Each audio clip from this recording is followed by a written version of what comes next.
जय हिंद दोस्तों। आज के साइंस क्लासेज में आप सभी का बहुत बहुत स्वागत है एवं बहुत बहुत जोहार। आप सभी कैसे हैं, अपना हाल चाल बताएंगे। उसके बाद हम शुरुआत करते हैं जो हम हर रोज़ करते हैं। तो चलिए आपका कमेंट को भी देखते हैं कि आप सभी अपना कैसा व्यवहार दे रहे हैं। चलिए ठीक है, सब ठीक ही होंगे। जैसा कि आप सबने पिछली क्लास में सूक्ष्म जीव के बारे में विस्तार पूर्वक अध्ययन किया और आपने जाना समझा कि सूक्ष्म जीव क्या होते हैं। तो चलिए आगे बढ़ते हुए हम जानते हैं कि सूक्ष्म जीव के निवास स्थान कहाँ कहाँ हैं, वो कहाँ रहते हैं, हमारा उससे क्या संपर्क है, हमारे लिए वो लाभप्रद है या नहीं है, हमारे लिए वो कितना हानिकारक है। ये सारा बिंदु को हम चर्चा करेंगे और जानेंगे कि सूक्ष्म जीव हमारे लिए कितने लाभप्रद कितने लाभदायक हैं। चलिए बिना देर किए जानते हैं और अध्ययन करते हैं कि सूक्ष्म जीव और हम सभी मानव जीवन में कितना सहयोग करते हैं, दोनों में क्या संबंध है। तो चलिए हम शुरुआत करते हैं। सूक्ष्म जीव और हम, पिछले विगत सेशन में हमने सूक्ष्म जीव के बारे में अध्ययन किया था और जाना था कि सूक्ष्म जीव क्या है, ठीक है। और इस कड़ी में हम सूक्ष्म जीव और हम यानी एक दूसरे के प्रति जो संबंध स्थापित होगा, इसी माध्यम से हम इसे समझेंगे। तो चलिए इसके एक एक बिंदु के द्वारा समझते हैं कि हमारा और सूक्ष्म जीव में क्या संबंध है, हमारे लिए क्या फायदेमंद है, ठीक है। तो चलिए देखते हैं। जैसे सूक्ष्म जीवों का स्थान जो है आपके मन में रहती है कि सूक्ष्म जीव जो है, वो तो हमने पिछले अध्याय में पढ़ा है कि सूक्ष्म जीव को 4 वर्गों में मुख्य रूप से बांटा गया है। लेकिन हमने ये नहीं पढ़ा कि सूक्ष्म जीव का निवास स्थान कहाँ है, सूक्ष्म जीव कैसे रहते हैं, सूक्ष्म जीव कहाँ रहते हैं, क्या वो हर जगह है। यही बिंदु इस पॉइंट में, इस बिंदु में हम देखेंगे, यही फंडा को हम समझेंगे कि सूक्ष्म जीव का निवास स्थान कहाँ है। तो देखते हैं इस बिंदु में। जैसे कि आप देख पा रहे हैं इसमें लिखा हुआ सूक्ष्म जीवों का स्थान। सूक्ष्म जीव सभी जगह होते हैं। देखिए पहला ही लाइन में आपको क्लैरिटी मिल गई कि सूक्ष्म जीव सभी जगह होते हैं। तो आप इसमें पूरी तरह से स्पष्ट हो गया कि सूक्ष्म जीव सभी जगह पाए जाते हैं। देखिए कहाँ पाए जाते हैं वो भी देख लेते हैं। देखिए वायु में पाए जाते हैं, पानी में, सभी सतहों पर, ठीक है, थल है, जल हो, नभ हो, सभी सतह पर। इसका कहने का अर्थ ये ध्यान में रखेंगे आप, पर तथा सभी जीवित वस्तुओं पर। देखिए वायु के स्थान के साथ में पानी में, पानी के साथ सभी सतह पर, तथा इसके साथ साथ सभी जीवित वस्तुओं पर भी। आपने कभी कल्पना भी नहीं किया होगा, तो सोचा भी नहीं होंगे कि यह हमारे सभी जीवित वस्तुओं के अंदर भी रह सकता है। लेकिन क्या सच्चाई यही है कि यह सभी जगह के अतिरिक्त जीवित वस्तुओं के अंदर भी है, यह हम आगे अध्ययन करेंगे। जीवित वस्तुओं के अंदर भी सूक्ष्म जीव का निवास होता है। कुछ सूक्ष्म जीव हमारे लिए हानिकारक होते हैं और कुछ सूक्ष्म जीव हमारे लिए लाभदायक होते हैं। देखिए और आगे देखते हैं। यह बर्फीली शीत में, ठीक, गर्म में, दोनों में, बर्फीली शीत में भी और गर्म स्थान दोनों में भी तक हर प्रकार की परिस्थिति में रह सकते हैं। किस प्रकार? हर प्रकार की परिस्थिति में। ध्यान देंगे दोस्तों, यहाँ एक एक शब्द में नए नए शब्द को जोड़ा गया। इसका जो अर्थ भी है कुछ अलग हमें बता रहा है, ठीक है। तो ध्यान देंगे, ठंडे के स्थान के जगह पे, गर्म के स्थान के जगह पे, उसके साथ साथ हर प्रकार के परिस्थिति में, हर प्रकार की परिस्थिति में रह सकते हैं। ये है सूक्ष्म जीव। तो आपने इस 2 लाइनों से समझ लिया कि सूक्ष्म जीव का निवास स्थान कहाँ है और वो कहाँ कहाँ रह सकते हैं, जो आपने कभी कल्पना भी नहीं किया होगा। तो आज आपने अध्ययन करके जान लिया कि सूक्ष्म जीव का निवास स्थान कहाँ से कहाँ तक हो सकता है। चलिए पहले बिंदु को हमने अध्ययन कर लिया। दूसरे बिंदु में देखते हैं ये क्या कुछ आश्चर्य वाली बात है, आश्चर्य वाली बात है जो हम नहीं जानते हैं, जैसा कि हमने जाना। और देखते हैं इसमें भी सूक्ष्म जीव के बारे में। सूक्ष्म जीव मरुस्थल, जल एवं मनुष्य। कहाँ पे बच्चों? मरुस्थल, जल एवं मनुष्य सहित सभी सजीवों के शरीर के अंदर, जैसा हमने आपको बताया, सभी सजीवों, क्या बच्चों? सभी सजीवों के शरीर के अंदर, शरीर के अंदर भी पाए जाते हैं। आश्चर्य की बात लग रहा होगा जब आप पहली बार अध्ययन कर रहे हैं, लेकिन सच्चाई, वास्तविकता यही है कि यह सभी सतह के साथ साथ, गर्म के स्थान के साथ साथ, ठंडे स्थान के साथ साथ, यह हमारे सभी सजीवों के शरीर के अंदर भी पाए जाते हैं। ठीक है, आपने यहां तक जान लिया। अब आगे देखते हैं कि सूक्ष्म जीव का क्या इसमें महत्वपूर्ण रोल है, क्या इसमें इसकी खासियत है।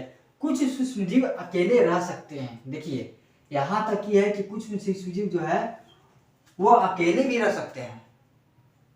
ठीक है, आगे देखते हैं। जैसे अमीबा, इसका उदाहरण हम लेंगे तो अमीबा जो है अकेले में रह सकते हैं। इसके बारे में आप अध्ययन जरूर कर चुके हैं थोड़ा बहुत कि अमीबा क्या है, वह अपना भोजन, अंतर्ग्रहण, पाचन, सारी क्रियाओं को किस प्रकार करता है। इसके फिगर को भी आपने देखा होगा। यदि आप इसका पूरी तरह से अध्ययन करते हैं तो आपको इसे समझने में बिल्कुल भी कष्ट नहीं होगा, बिल्कुल भी परेशानी नहीं होगा। तो हमने देख लिया कि अकेले में रह सकते हैं वो सूक्ष्मजीव कौन सा है बच्चों? अमीबा। एवं कुछ सूक्ष्मजीव जो है समूह में रहते हैं। कुछ जो सूक्ष्मजीव हैं वो समूह में रहते हैं। ठीक है, तो हमने देखा कि कुछ अकेले रह सकते हैं और कुछ समूह में, कुछ ग्रुप में रहते हैं, जैसे राइजोपस। देखिए ध्यान देंगे आप, यहाँ अकेले में रहने वाले सूक्ष्म जीव है जो अमीबा है, लेकिन जब समूह की बात होती है, ग्रुप की बात होती है, संगठन की बात होती है, तो राइजोपस जो है समूह में रहते हैं, जिसे ब्रेड मोल्ड भी कहते हैं। और आपने पिछले सेशन में इसके बारे में अध्ययन भी कई किए हैं कि इसे ब्रेड मोल्ड के नाम से भी जाना जाता है। ठीक है, चलिए हमने दो बिंदु को अध्ययन कर लिया और इसमें हम बहुत सारे नए नए शब्दों को देखा जो हमने आज तक नहीं देखे थे, जो आज हमने आज तक सोचे भी नहीं थे। तो ये आप अपने जहन में इतने अच्छे से उतार लीजिए कि आपके एग्जाम में, आपके परीक्षाओं में यदि पूछा जाए तो आप उसमें निसंकोच, बिना डाउट का आप उसको भली भांति अपने दिमाग से उतार सकें। ठीक है, चलिए अगला बिंदु को हम देखते हैं। जिस प्रकार महत्वपूर्ण बिंदुओं में शब्द डाले गए हैं, कुछ अच्छे अच्छे फैक्ट डाले गए हैं, उसी तरह से हम अगले बिंदु की ओर बढ़ते हैं और देखते हैं कि इस बिंदु में सूक्ष्म जीव और हम अर्थात मानव जीवन में क्या संबंध है, क्या रिलेशन है, क्या एक दूसरे के प्रति, क्या वो दोनों के बीच लाभदायक हानिकारक छिपा हुआ है। तो चलिए देखते हैं। जैसा कि आप देख पा रहे हैं, मनुष्य के जीवन पर सूक्ष्म जीव कई तरह के प्रभाव डालते हैं। देखिए इस लाइन के कहने का मतलब यह है कि मनुष्य के जीवन पर सूक्ष्म जीव कई तरह के प्रभाव डालते हैं। इसमें दो प्रकार के प्रभाव हो सकते हैं, या तो हमारे लिए हानिकारक होंगे या तो हमारे लिए लाभप्रद होंगे। तो इसका मीनिंग, इसका अर्थ यही निकलता है कि ये हमारे लिए बहुत प्रकार के, कई प्रकार के प्रभाव डालते हैं। चाहे हमारे इसके सूक्ष्म जीव के उपयोग से लेकर के इसके महत्वपूर्णता की ओर जाएं तो हमारे बहुत अलग प्रकार के उपयोग हम इसके इस्तेमाल करते हैं सूक्ष्म जीव को। तो कई तरह के प्रभाव डालते हैं, कई तरह के प्रभाव डालते हैं। किस पर?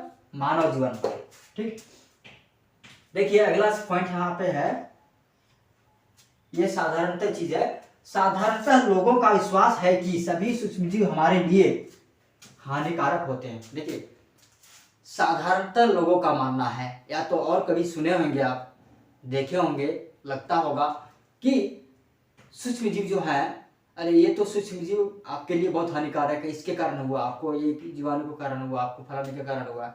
सभी के मनों में आम बात छिपा हुआ है, मन के जहन में बैठा हुआ है कि सूक्ष्मजीव हमारे सभी प्रकार से हानिकारक है, वो हमारे लिए लाभप्रद हो ही नहीं सकते हैं। ये हमारा विश्वास हो गया है कि सूक्ष्मजीव हर प्रकार से हमें हानि पहुंचाते हैं।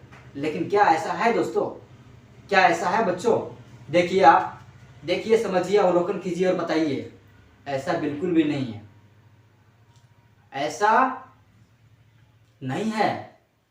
यह हमारे लिए हानिकारक ही नहीं, हमारे लिए लाभप्रद भी है। तो चलिए देखते हैं। परंतु यह सही नहीं है, परंतु यह सही नहीं, ये बात गलत है। ठीक है, तो हमने जान लिए कि हमारे मनुष्य जीवन पर कितना प्रभाव डालते हैं और सूक्ष्म जीव हमारे लिए हानिकारक होते हैं। ये विश्वास है, एक भावना है, एक बन गया है, एक क्या बोल सकते हैं, एक विश्वास जग गया सभी के बीच में। लेकिन सच्चाई ऐसा नहीं है। देखिए, अगले बिंदु पर बढ़ते जानते सबसे अंतिम बिंदु में कि इनमें से कुछ सूक्ष्म जीव हमारे लिए लाभदायक होते हैं। देखिए बच्चों, इनमें से कुछ सूक्ष्म जीव जो है हमारे लिए अत्यंत ही लाभदायक होते हैं, चाहे हमारा स्वास्थ्य के लिए हो, चाहे हमारे और उपयोग हेतु के लिए, और इसका इस्तेमाल हेतु के लिए हम इसका दैनिक जीवन में प्रयोग करते हैं सूक्ष्म जीव का। ठीक है, तो चलिए, हमने तो देख लिया, जान लिया कि सूक्ष्म जीव लाभप्रद हैं, लेकिन हम इसमें जानेंगे कि सूक्ष्म जीव हमारे किस प्रकार से लाभप्रद हैं और इसका हम इस्तेमाल कहाँ पर करते हैं। ये उदाहरण से ये हम चीज़ों को समझेंगे, तभी हमारे दिमाग में स्पष्टता आएगी कि हमारे लिए फायदेमंद कहाँ साबित हो रहा है। तो चलिए देखते हैं। जैसे हमने बताया कि सूक्ष्म जीव हमारे लिए लाभदायक होते हैं। ठीक है, तो कुछ हानिकारक भी होते हैं। कुछ क्या होते हैं? हानिकारक भी होते हैं। लेकिन हम यहाँ पे देखिए, हानिकारक की भावना और नेगेटिविटी की भावना, नकारात्मकता की भावना तो हमारे जहन में साधारणतः विश्वास फैला हुआ है, लेकिन लाभदायक का भावना, लाभप्रद की भावना, उपयोगी की भावना को हम देखिए और समझते हैं कि हमारे दैनिक जीवन में कहाँ उपयोग में आते हैं। तो देखते हैं। ठीक है, और आप में एक भावना आया होगा, एक उत्सुकता आया होगा कि भाई हमने तो कभी सुना नहीं था और हमने देखा भी नहीं है। तो चलिए आज देख ही लेते हैं कि हमारे लिए कहाँ लाभदायक है। देखिए, जैसे में दही, ब्रेड, केक, इडली, जलेबी इत्यादि बनाने में सूक्ष्म जीवों का उपयोग होता है। क्या आपने कभी सोचा था? दही में, इडली में, जलेबी में, ये सारे चीज़ों में, इत्यादि चीज़ों में जो है हम सूक्ष्म जीवों का उपयोग करके ही इन वस्तुओं का निर्माण करते हैं।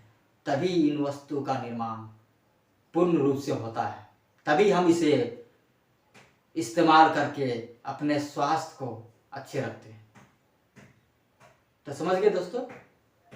जैसा कि आप कुछ जानते होंगे बच्चों कि दही हमारे लिए, हमारा स्वास्थ्य के लिए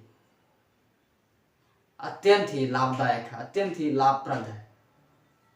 हमें इसका सेवन करना चाहिए। ठीक है, तो आपने देख ही लिया, दही, ब्रेड, केक, इडली, जलेबी इत्यादि वगैरह का हम उपयोग करते हैं सूक्ष्म जीवों का इस्तेमाल करके। ठीक है, तो आज के सेशन में आप सबने समस्त बिंदु को जाना और समझा कि सूक्ष्म जीव का निवास स्थान कहाँ है, ये हमारे लिए कितने लाभदायक हैं, ये हमारे लिए कितने हानिकारक हैं। समस्त बिंदु में स्पष्टता में आ गई होगी। तो इसी कड़ी में हम अगले सेशन में हम अध्ययन करेंगे कि सूक्ष्म जीव का हम विस्तृत उपयोग और इसका अन्य उपयोग अपने दैनिक जीवन में क्या करते हैं, कैसे करते हैं, किस प्रकार करते हैं, सारे बातों को हम विस्तार पूर्वक अध्ययन करेंगे अगले क्लास में, अगले सेशन में। तब तक दोस्तों आप इसी तरह बने रहिए और लगातार देखते रहिए, जुड़े रहिए। आप सभी से आशा बहुत और उम्मीदें भी बहुत हैं, और आप सभी के जुड़ने से, आप सभी के साथ में होने से हमें बहुत खुशी होती है, बहुत प्रेरणा मिलती है कि आप सबों में पढ़ने का जुनून बहुत है, आप सबों में संगठन बहुत है, आप सबों में सफलता की शिखर को पाने का जुनून बहुत है। तो दोस्तों आज के लिए बस इतना ही। और आप सभी अपना बहुत ध्यान रखिएगा, बहुत ख्याल रखिएगा। जय हिंद, जय भारत।